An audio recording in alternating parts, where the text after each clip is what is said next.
नमस्कार दोस्तों। आज की इस वीडियो में हम भगवद गीता के दूसरे अध्याय के 63वें श्लोक पर चर्चा करेंगे। इस श्लोक में हमें सिखाया गया है कि मन का नियंत्रण कैसे किया जाए। अगर आपको हमारा ये वीडियो पसंद आए तो कृपया लाइक करें और हमारे चैनल को सब्सक्राइब करना न भूलें।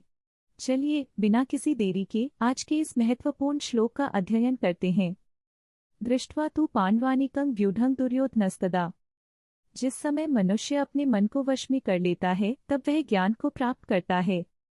भगवद गीता के इस श्लोक में यह कहा गया है कि जब मनुष्य अपने मन को नियंत्रित कर लेता है तब वह ज्ञान की प्राप्ति करता है। यहाँ पर मन का नियंत्रण साधना और आत्मसंयम का प्रतीक है।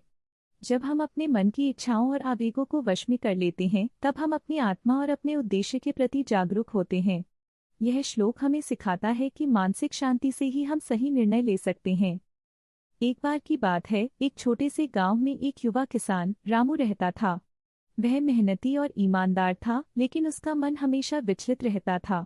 कभी वह अपने खेतों की फसल को देखकर चिंतित होता तो कभी गांव के दूसरे किसानों की बातों से प्रभावित हो जाता। एक दिन उसके गांव में एक साधु आए।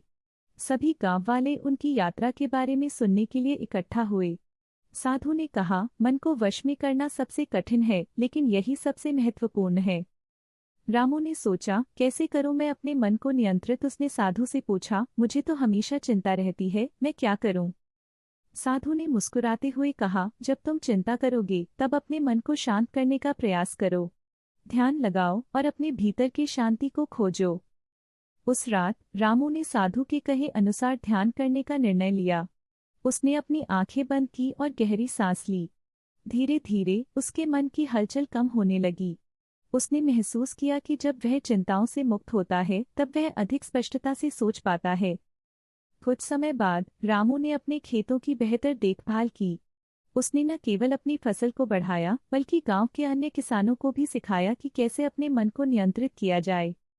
गांव वाले उसके परिवर्तन को देखकर हैरान रह गए। रामू ने साधु के शब्दों को अपने जीवन में उतार लिया था, मन को वश में कर, ज्ञान प्राप्त कर। इस तरह रामू ने न केवल अपनी समस्याओं का समाधान किया बल्कि पूरे गांव के लिए एक प्रेरणा बन गया। तो दोस्तों, यही थी रामू की कहानी, जो हमें सिखाती है कि मन का नियंत्रण कितना महत्वपूर्ण है। अगर आपको यह कहानी पसंद आई हो तो कृपया लाइक करें और हमारे चैनल को सब्सक्राइब करें।